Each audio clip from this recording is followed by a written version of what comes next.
Friends, welcome back to ज़ maths academy. दोस्तों, हम M1 के क्वेश्चन बैंक कर रहे हैं। ओके, और ये सिर्फ 4 मार्क्स के क्वेश्चन हम लोग कवर कर रहे हैं। दोस्तों, तीनों चैप्टर हमने ऑलरेडी ले चुके हैं, linear equation into variable, quadratic equation और अरिथमेटिक प्रोग्रेशन। आज हम एक लास्ट चैप्टर जो प्रोबेबिलिटी है उसके तीनों चारों क्वेश्चन हम लोग कवर करेंगे 4 मार्क्स के लिए। ओके, तो चलिए शुरू करते हैं हमारा ये नया वीडियो। पहली बार चैनल पर तो सब्सक्राइब कर लेना और बेल आइकन दबा देना ताकि डेली में जब मैं वीडियो अपलोड करूँ तो सबसे पहले नोटिफिकेशन आपको जाए। ओके, तो चलिए इंपॉर्टेंट दोस्तों शुरू करते हैं हम लोग। फर्स्ट क्वेश्चन लेते हैं प्रोबेबिलिटी का।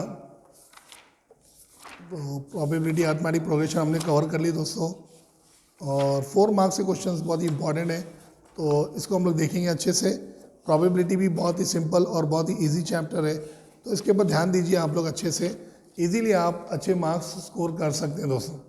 ओके, तो चलिए क्वेश्चन नंबर 4 का फर्स्ट क्वेश्चन लेते हैं। Solve the following questions. Screen पे दिख रहा है आपको अच्छे से। What is the probability that an ordinary year has 53 Sundays. दोस्तों, प्रोबेबिलिटी निकालना अपने को ऑर्डिनरी ईयर। इसमें 2 तरह के क्वेश्चन आते हैं। सेकंड क्वेश्चन देखिए, देखो इधर ऑर्डिनरी ईयर है और यहाँ पर लीप ईयर है दोस्तों। ओके, तो कुछ भी फर्क नहीं है। ऑर्डिनरी ईयर में 365 डेज होते हैं और लीप ईयर में 366 डेज होते हैं। ओके, तो बहुत ही सिंपल है दोस्तों। इसको हम लोग कैसे करेंगे? सबसे पहले let the sample space be S. इस तरह से हम लोग शुरू कर सकते हैं इसको। ओके, तो देखिए इसको, क्वेश्चन नंबर 4 का फर्स्ट क्वेश्चन प्रोबेबिलिटी का ले रहे हैं हम लोग। तो इस तरह से शुरू करेंगे हम लोग। Let the sample space be S. 4 marks का क्वेश्चन है दोस्तों, बहुत ही सिंपल है और बहुत ही इजी है। अच्छे से करेंगे हम लोग इसको। Let the sample space be S. Now अब ऑर्डिनरी ईयर में 365 डेज होते हैं दोस्तों, तो किस तरह से लिखेंगे हम लोग? So 365 days. Okay, that is how many weeks are there? 52 weeks है इसके अंदर। ओके, और उसके बाद 52 वीक्स एंड 1 डे। ओके, ये आपको ध्यान देना है। 52 weeks and 1 day in an ordinary year. Okay, ordinary year में 52 वीक्स और 1 डे होते हैं, और 360 डेज यानी कि लीप ईयर में दोस्तों, यहाँ पर लीप ईयर में 52 वीक्स होते हैं और डे कितने होते हैं? 2 डे होते हैं। एक दिन बढ़ जाता है यहाँ पर फरवरी की वजह से। ऑर्डिनरी ईयर लिखेंगे हम लोग यहाँ पर। ओके, सो रिमेनिंग डेज के लिए सैंपल स्पेस क्या हो जाएगा? तो चलिए लिखेंगे हम लोग यहाँ पर मंडे, कैसा भी शुरू कर सकते हैं आप। ओके, ट्यूसडे शॉर्ट में लिखिए हम लोग, वेडनेसडे, थर्सडे का THU, फ्राइडे का FRI, सैटरडे का SAT और संडे का SU and curly bracket close. Okay, so N of S, how many days in a week? 7, तो 7 लिखेंगे यहाँ पर। अब A इज द इवेंट, हम लोग लिखेंगे यहाँ पर। प्रोबेबिलिटी फाइंड करना है, so let A be the event. इस तरह से लिखेंगे, let A be the event that the remaining day is a Sunday. तो लिखेंगे हम लोग दैट द रिमेनिंग डे, जो बचा हुआ दिन है वो संडे है। Okay, so remaining day is a Sunday. तो संडे तो दोस्तों एक ही दिन आएगा, तो हम लोग A वाले जो इवेंट के अंदर सिर्फ लिख देंगे हम लोग संडे। ओके, तो N of A is how much? So N of A कितना रहेगा यहाँ पर? 1 रहेगा, और इसका प्रोबेबिलिटी निकालेंगे हम लोग। सो इवेंट A का P of A is equal to N of A upon N of S। Okay, so N of A is 1 and N of A is 7, तो ये 7 लिख देंगे। तो दोस्तों ये अपना आंसर है। So the probability that an ordinary year has 53 Sundays, that is 1/7। Okay, answer में लिखना है तो लिख सकते हैं हम लोग। यहाँ पर लिखेंगे द प्रोबेबिलिटी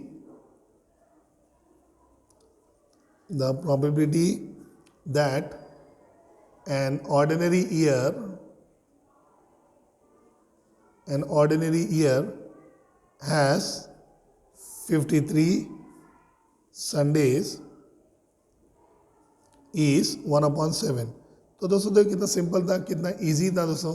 इसमें कुछ भी फर्क नहीं है ये और ये लीप ईयर वाले क्वेश्चन में। यहाँ पर 52 वीक्स लिखेंगे और 2 डे लिखेंगे, और यहाँ पर हम लोग लिखेंगे 1/2/7 अपना आंसर आएगा। ओके, कैसे?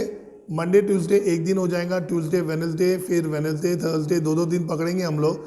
तो यहाँ पर अगर आप देखेंगे संडेज़ की, तो संडे यहाँ पर 2 बार आएगा, सैटरडे संडे में भी आएगा और संडे मंडे में भी आएगा। ओके, तो इस तरह से 2/7 ये इसका आंसर आता है। चलिए ये वो भी ट्राई करके देखते हैं हम लोग।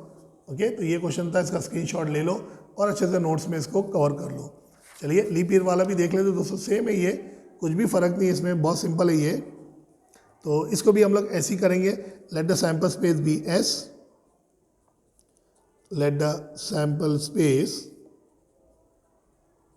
ये इसलिए कर रहा हूँ दोस्तों क्योंकि इंपॉर्टेंट है दोस्तों, आ सकता है ये एग्जाम में।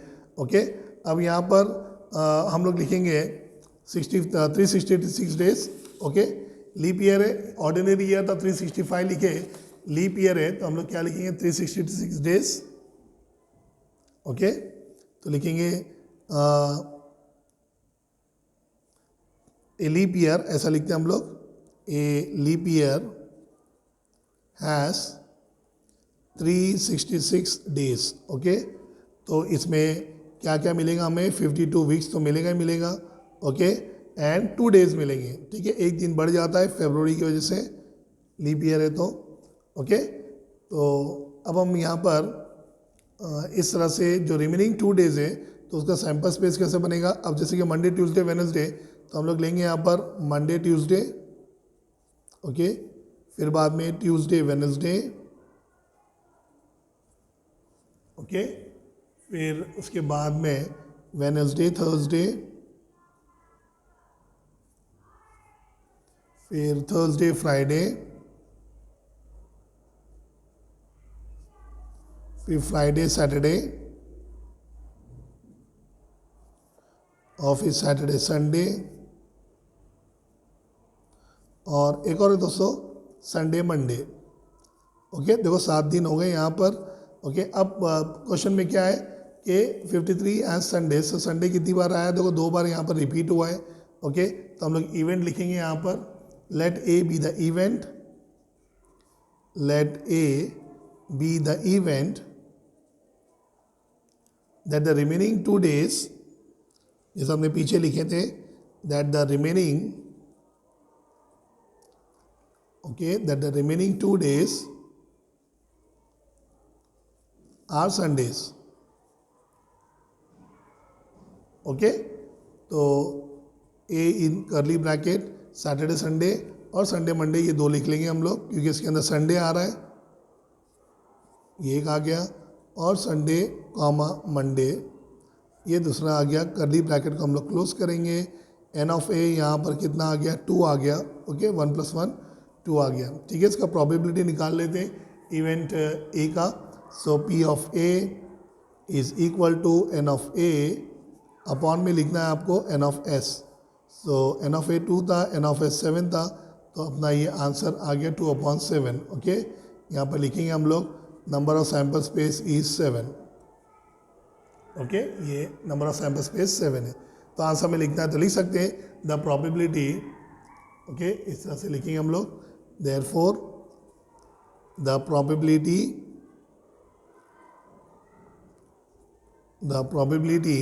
that a leap year has 53 Sundays is 2/7। तो देखिए दोस्तों कितना सिंपल था, कितना इजी था। तो इस तरह से अपने को ये सेकंड क्वेश्चन भी करना है। चलिए अब आगे बढ़ते हैं थर्ड क्वेश्चन की तरफ। तो थर्ड क्वेश्चन भी बहुत सिंपल है दोस्तों। क्या है क्वेश्चन के अंदर, ए बॉक्स कंटेन 36 कार्ड, एक बॉक्स में 36 कार्ड्स है, bearing only one number from 1 to 36 on each. If one card is drawn at random, find the probability of the event that the card drawn bears. अब यहाँ पर 3 यहाँ पर देख रहे हो दोस्तों, 3 यहाँ पर इवेंट है, इनको नाम दे देंगे ए बी सी और इनको सॉल्व करेंगे। ठीक है, तो क्वेश्चन में क्या दिया हुआ है, यहाँ पर 36 कार्ड है, तो 1 से लेके 36 हम लोग लिख लेंगे। ओके, तो सैंपल स्पेस इस तरह से शुरू करेंगे। तो बहुत सिंपल है, ये भी थर्ड क्वेश्चन लेंगे।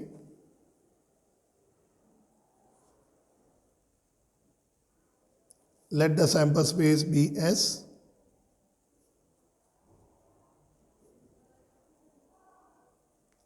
Okay, so S is equal to in curly bracket, तो हम लोग लिख लेंगे दोस्तों पूरा 1 2 3 4 और 36 तक लिख लेंगे। 36 कार्ड है यहाँ पर, 8 9 10, फिर 11 12 13 14 15 16। बस लिखना है दोस्तों आपको, इजी बहुत है ये। ओके, डरने की कोई बात नहीं है, इजीली आप 4 मार्क्स स्कोर कर सकते हैं दोस्तों अगर ये क्वेश्चन आ गया आपको तो। 24 25 26, then 27 28 31 32 33 34 35 और 36। और यहाँ पर number of samples point, therefore N of S is 36, ये लिख देंगे।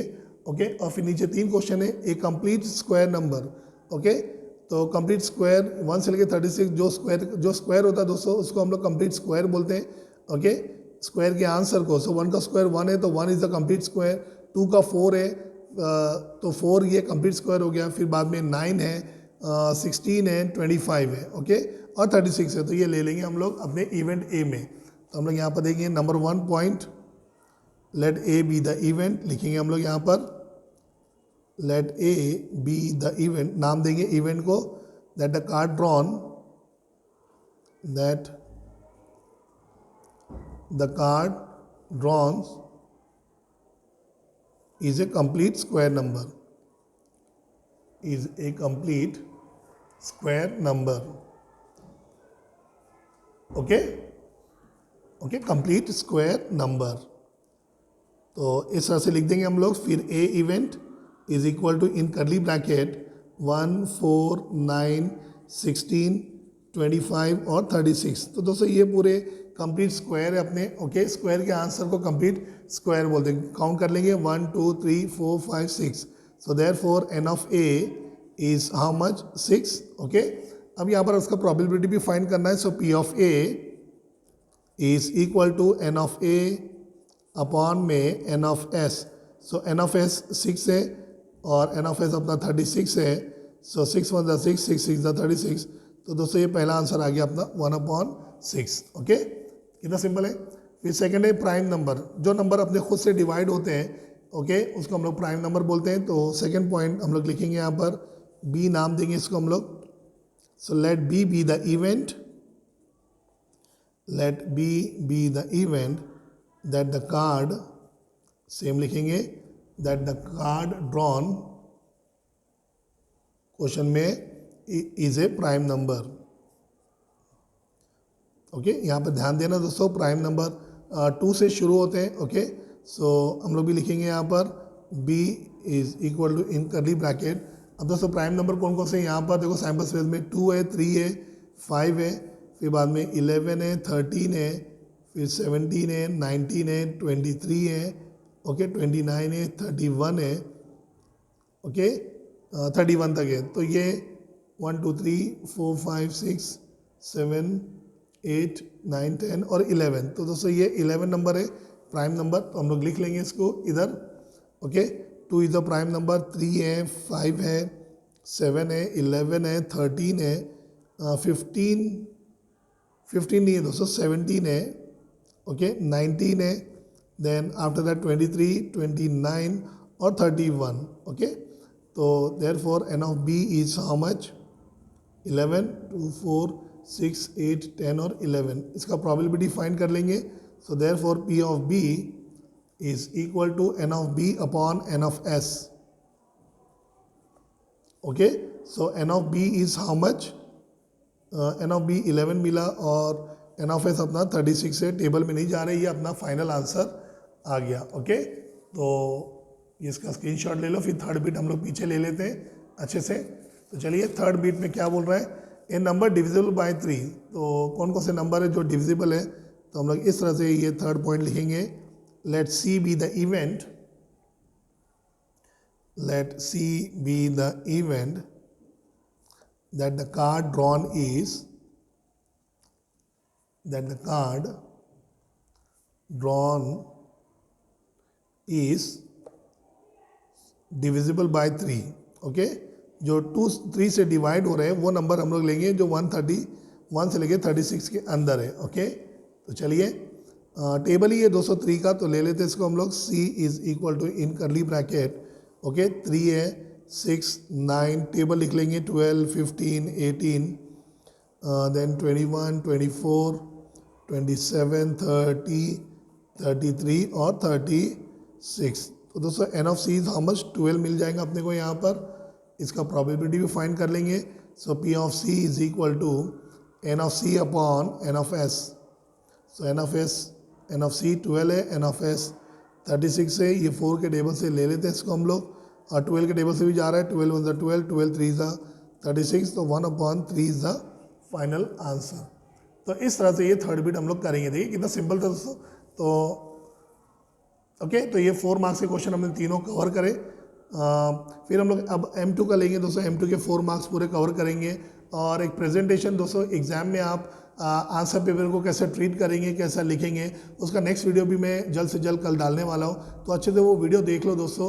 ओके, क्या क्या इंस्ट्रक्शंस को आपको ध्यान देना है एग्जाम लिखते टाइम पे, सप्लीमेंट पेपर के अंदर, आंसर शीट के अंदर। ओके, तो नेक्स्ट वीडियो के लिए भी अच्छे से देखिए आप लोग। Okay, thank you very much. Thanks for watching, and once again thanks for supporting the channel. Okay, so thank you very much. Thanks for watching. Take care of yourself.